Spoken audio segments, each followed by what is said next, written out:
comme ça tous les deux et leur cabinet était dans le même immeuble. Le premier, c'était ma gynéco. L'autre était veto. Mais bon, moi n'ayant pas d'animaux, je ne le connaissais pas. Et puis Régis. Tu vois Régis, trop mignon. Il est trop mignon. Et ben, voici pas qu'un jour, Régis tombe malade. Bon, trouver un veto, c'était facile, c'était la même adresse. Le problème, c'est qu'ils n'avaient pas seulement la même adresse, ils avaient aussi le même bureau, même couleur de mur, même disposition de meubles. Deuxième étage et troisième étage. Bon bref, le veto sonne très bien Régis. Et puis un jour, je suis allée chez la gynéco et chez le veto pour examiner le chien. Premier rendez-vous est à 4 heures, deuxième rendez-vous est à 5 heures. J'intervertis. Je rentre dans le cabinet du veto. Et là, mais je sais pas ce qui m'a pris, je devais être complètement à côté de la plaque. Je me déshabille. Pour moi, j'étais chez la gynéco et c'était moi qui venais me faire examiner. Et t'étais chez le vétérinaire. Une folle. Et là, je me couche sur la table à poil et j'attends. Veto qui arrive et qui me regarde sans bouger.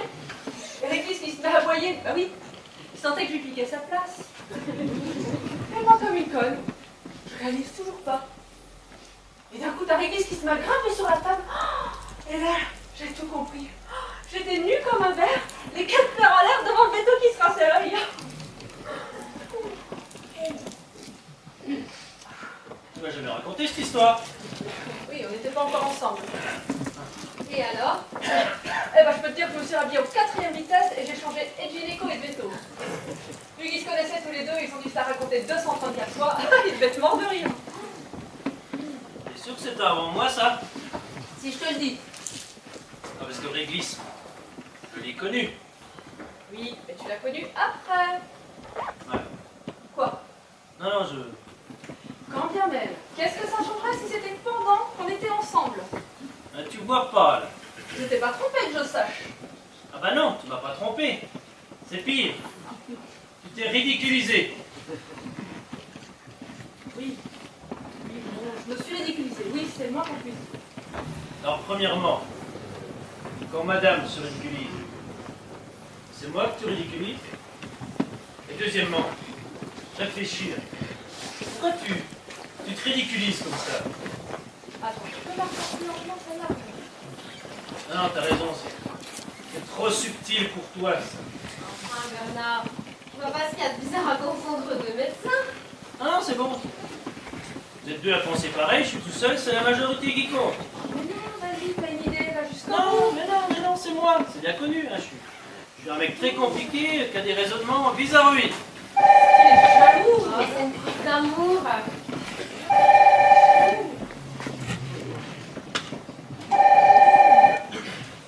Allô? Ah, bonsoir. Ça va mieux? Mieux que tout à l'heure? Ça l'est. Bah, il n'est pas avec vous? Enfin, il est parti il y a 1 heure d'ici, juste après votre coup de fil. Vous n'avez pas téléphoné? Il m'a dit que vous aviez eu une crise. Non, je comprends pas, non. Non, il n'est pas là. Philippe n'est pas allé chez sa mère. Si, bah si. Ben, elle l'a pas vu. Il est où? Je sais pas. Elle dit qu'elle ne s'est jamais portée aussi bien. Elle n'a jamais téléphoné ce soir. Et là, elle appelait pour qu'il l'emmène comme tous les samedis chez le coiffeur. Ouh là là là là là là là là là. Attends, Alice. On est d'accord que la mère de Philippe est une vieille dame. Hein, elle a le cerveau qui va pas très bien, elle ne jouit plus de toutes ses facultés mentales. On a gardé une bonne partie quand même, hein. Oui, mais parfois elle confond. Une vieille dame qui a le cerveau embrumé, et là, ben, ça n'arrange personne. Mais elle en a encore pas aux hallucinations. Quel sale encore. Mais qui ça? Bah Philippe. Ah bah tout de suite. Non mais il y a forcément une explication. Oui, une femme, voilà l'explication. Non, je suis pas d'accord, une femme. C'est pas du tout le genre à Philippe, ça, une femme. Ah, écoute Bernard, hein, c'est très gentil de ta part, mais n'essaye pas de sauver ton copain, hein. Mais je ne sauve personne, sauf que vous le condamnez un peu vite. Vous faites son procès par contumace. Attendons de voir ce qu'il a à nous dire. La parole est à la défense. Ton meilleur ami est un détraqué, il a menti, il n'y a rien à défendre. Quand je pense qu'il a insisté pour qu'on vous reçoive ce soir, alors qu'il avait déjà un rendez-vous. C'était peut-être pour que tu restes pas toute seule. Hein. C'est un bon sentiment, c'est ça. Mais qu'est-ce que j'en sais, moi? Je suis pas dans le secret des dieux, moi. Qu'est-ce qui a pu lui traverser l'esprit? J'en sais rien, moi. Ça va bien? Nickel. Ah bah t'as loupé un repas improvisé, mais exceptionnel. T'as gardé des pâtes. C'est gentil. Et comment va ta mère? Bien, je veux dire, il y a eu un moment de confusion, crise d'angoisse, je l'ai rassuré. Pas exemple de ça. Non, non, dès qu'elle m'a vu, elle se sentit mieux. Oui, fait qu'on se regarde, on guérit. Pourquoi tu dis ça? Faut rien, laisse tomber. T'as mangé? Je vais te réchauffer des pâtes. Tu dois avoir faim. Hein. Forcément. Surtout après un gros effort. Oh, j'ai grignoté un sandwich que j'ai même pas terminé. Chez ta mère? Oui, non, dans un café. Eh ben, si t'as plus faim, ça va te traîner. Je vais débarrasser.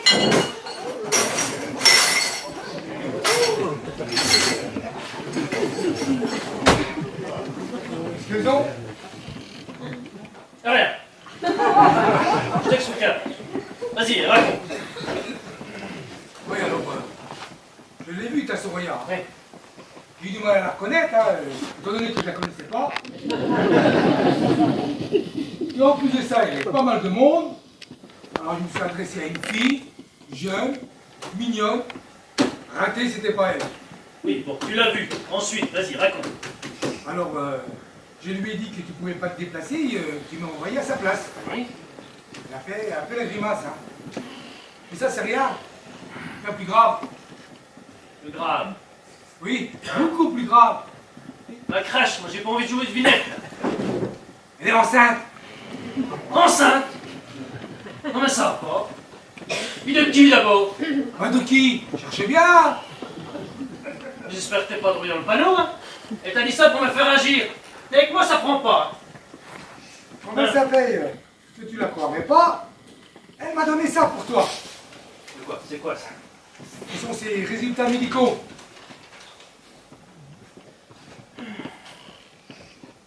Elle a un peu de cholestérol et alors? Enfin, Ah non. Ah non, c'est pas vrai. mais t'as jamais mis de préservatif avec elle? Mais bien sûr que si. T'es sûr? Je suis sûr, bien sûr que oui. Il est con lui. Enfin, en tout cas au début. J'ai fait un peu moins. Ben voilà. C'est pas vrai. C'est pas vrai. Elle n'est pas encore fixée, mais elle n'exclut pas de le garder, hein.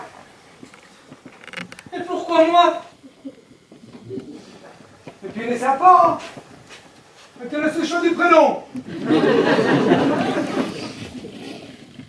Je vais l'égorger. Oui, voilà, ça. Je l'égorge.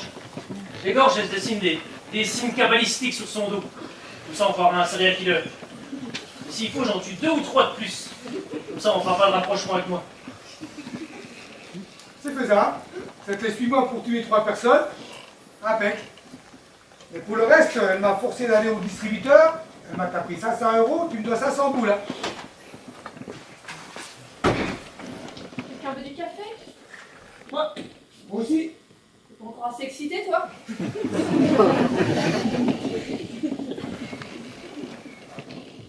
Bon, maintenant, tu veux me dire pourquoi ils me font la gueule, là? assieds-toi, Philippe. C'est à mon tour de t'annoncer de mauvaises nouvelles.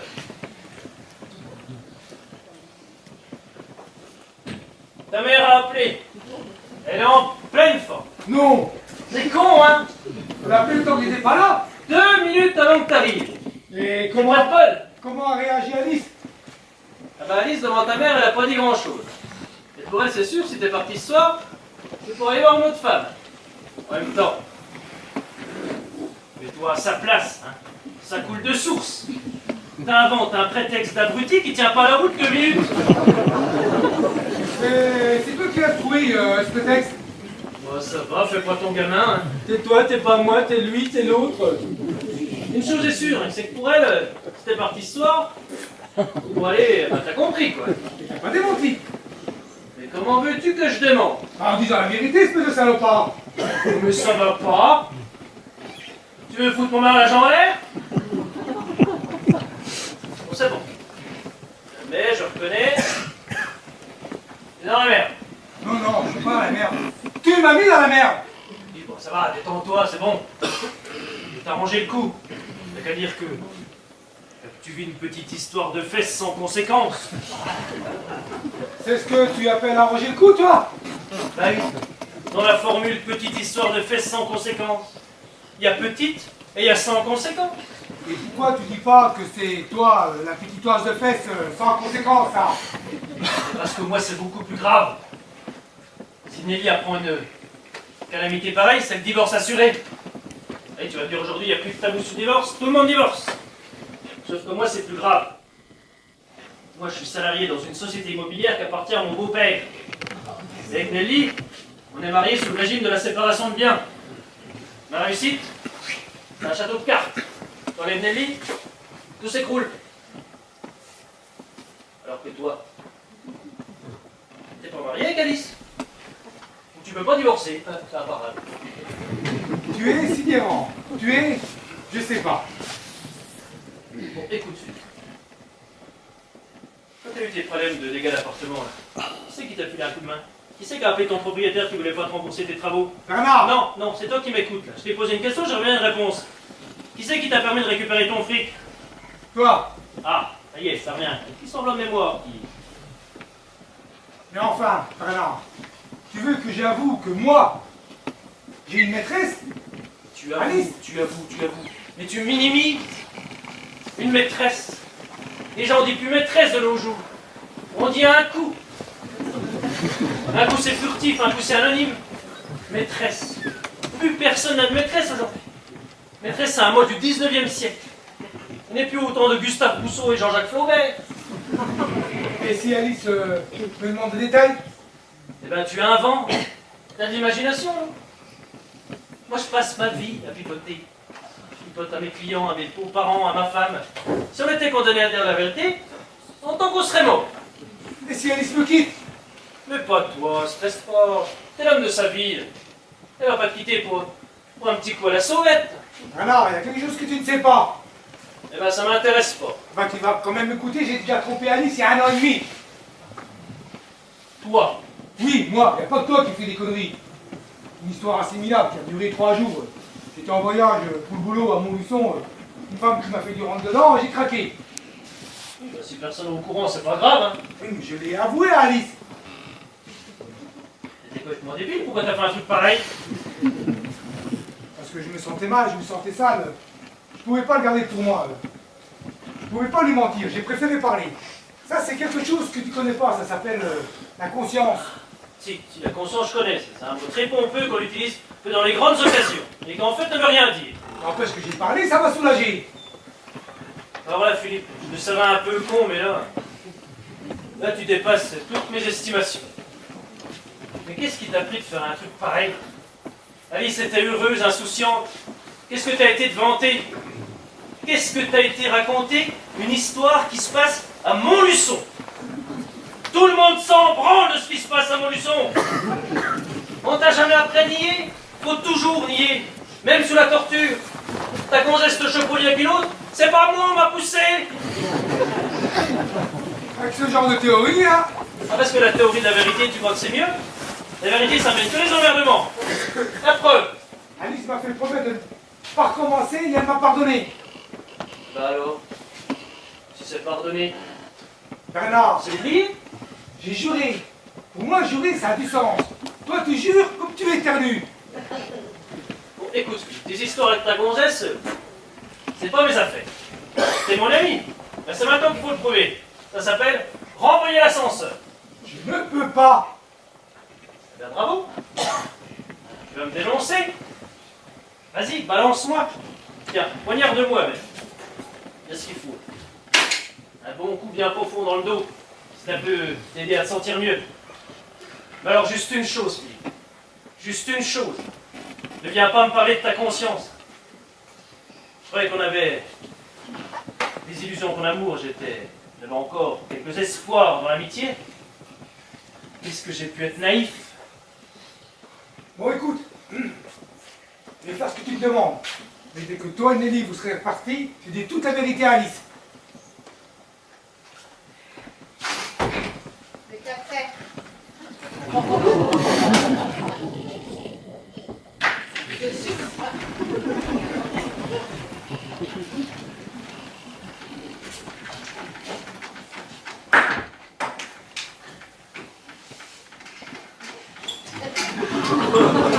Bon,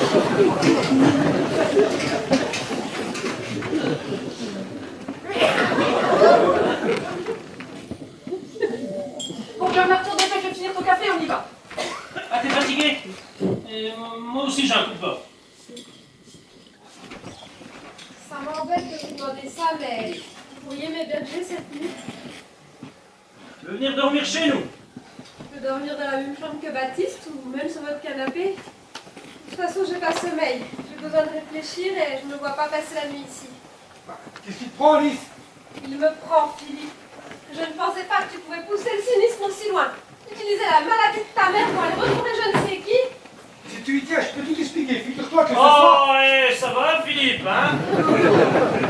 C'est pas la peine d'expliquer, on a bien compris, on n'est pas idiots. Pourquoi tu te mêles? J'essaye juste d'arranger la situation, moi. Mais personne ne te demande rien. C'est qui? Quoi? Cette fille, c'est qui?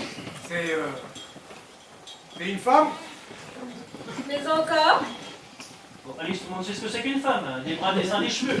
Regarde, Philippe. Je veux au moins savoir son nom. Elle s'appelle...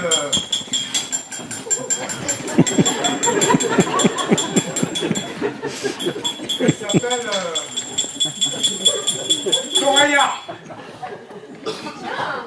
Quoi? Non, ça n'a peut-être rien à voir, mais dans la société de mon père, il y avait justement une jeune femme qui s'appelait Soraya. Moi, je l'ai jamais vue, mais j'ai entendu parler d'elle. Jeune, paraît-il. Nelly, je ne vois pas l'intérêt de raconter une chose aussi bête. Eh ben, c'est peut-être la même. Mais non, c'est pas la même.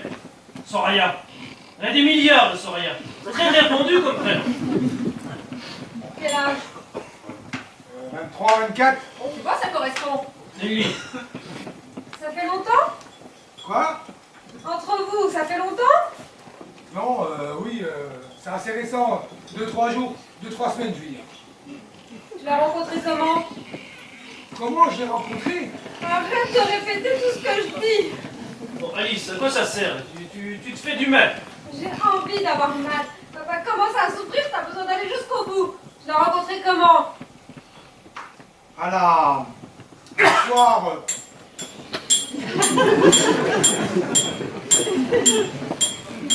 à la pharmacie... à la pharmacie du quartier.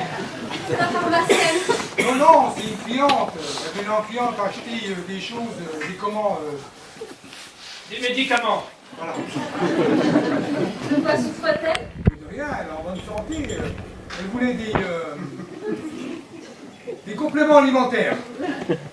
Comment t'as fait sa connaissance? Comment j'ai fait sa connaissance?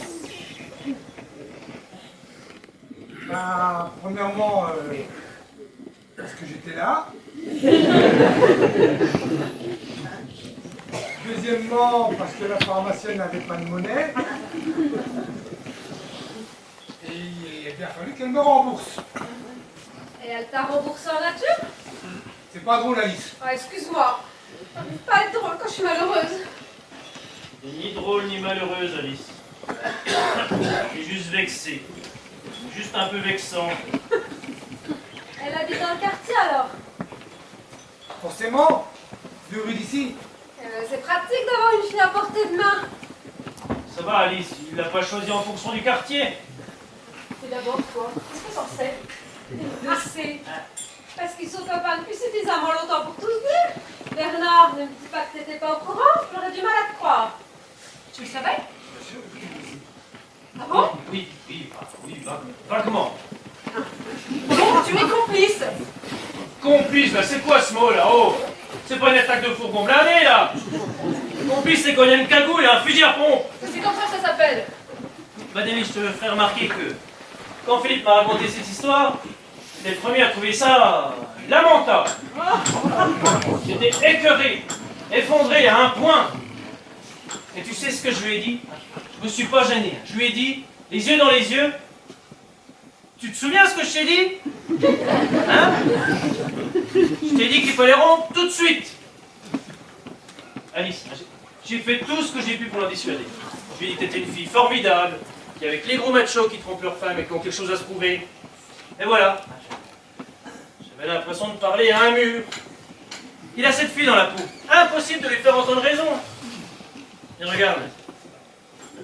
Ça y est, là, il a compris. Hein. Il ne recommencera plus. Il a compris la leçon. Hein.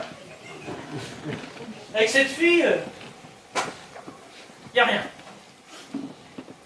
La gonzesse. Même si c'est un canon, eh ben, s'il n'y a pas de sentiment, à force on se lâche. Et moi je peux vous dire qu'avec Soraya, il n'y a pas d'amour. C'est juste hyper physique. Mais dis donc, toi, t'as l'air bien renseigné. Tu la connais? Bien sûr qu'il la connaît. Quand tu l'as connue? Il y a 10 jours, je vais présenter.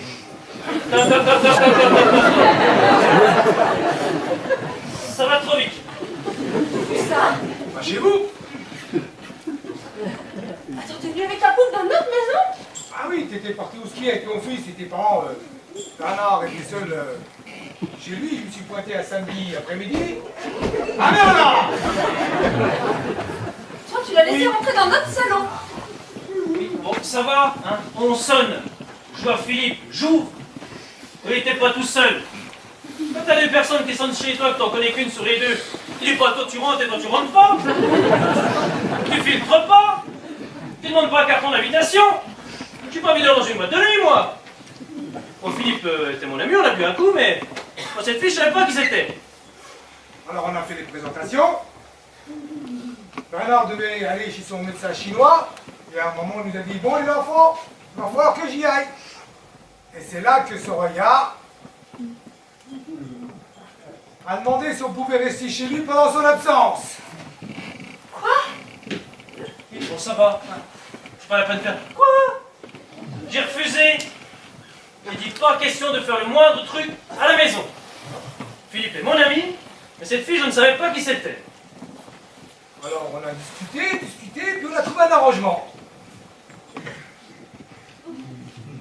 Il a fait chez tes parents. Comme c'était 2 étages plus haut qu'il n'y avait personne, Philippe! Bernard te l'a dit. Cette fille, dès que je la vois, je ne contrôle plus. Ça vient de le dire. Même là, il se contrôle plus. Vous êtes allé chez papa et maman? Je sais, c'est mal. Donc on ne s'est pas gêné de faire l'amour dans leur chambre à coucher.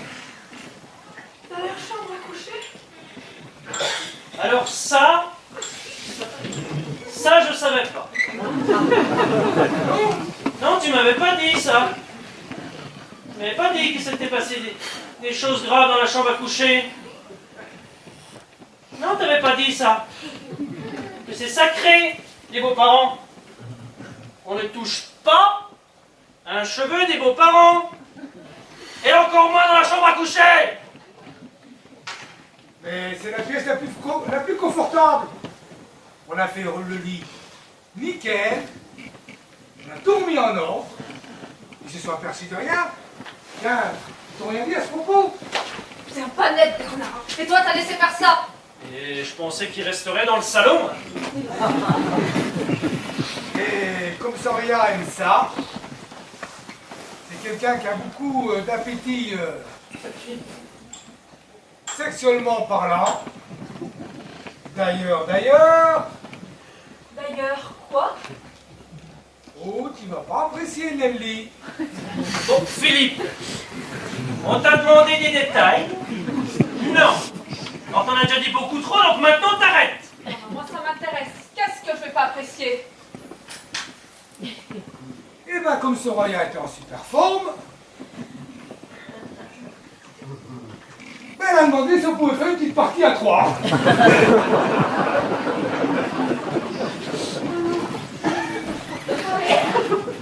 Mais c'est pas possible! Mais si, c'est possible. Mais j'ai refusé. Je suis même très énervé, rouge de colère. Et je me souviens même que je t'ai traité de gros salopard. Enfin, voilà, tu sais tout, Alice. C'est ignoble. C'est ignoble, Philippe, je croyais te connaître, mais là... Bon, écoutez les enfants, hein, ça va s'arranger. Faut savoir pardonner. L'humanité sans le pardon, c'est pas l'humanité. Pardonnez pas, mais faudrait être complètement barre pour pardonner une horreur pareille. Quant à toi, Bernard, c'est complètement irresponsable ce que tu as fait. Émilie, J'oserais plus jamais regarder mes parents dans les yeux. ils sont aperçus de rien et ils ont refait le lit, qui t'a dit. Vous êtes toujours d'accord pour me bercer cette nuit? Crois-moi, si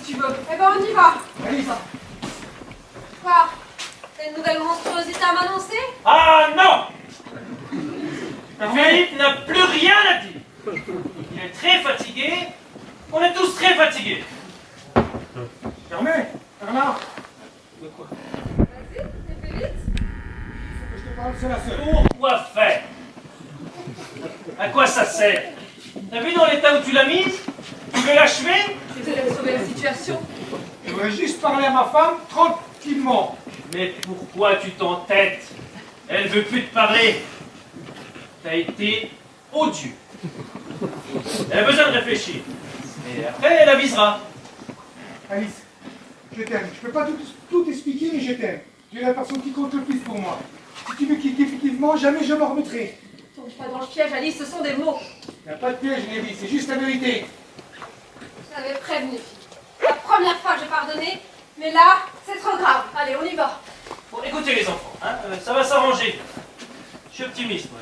Philippe va aller voir cette fille, va la quitter, et tout ça ne sera qu'un mauvais souvenir.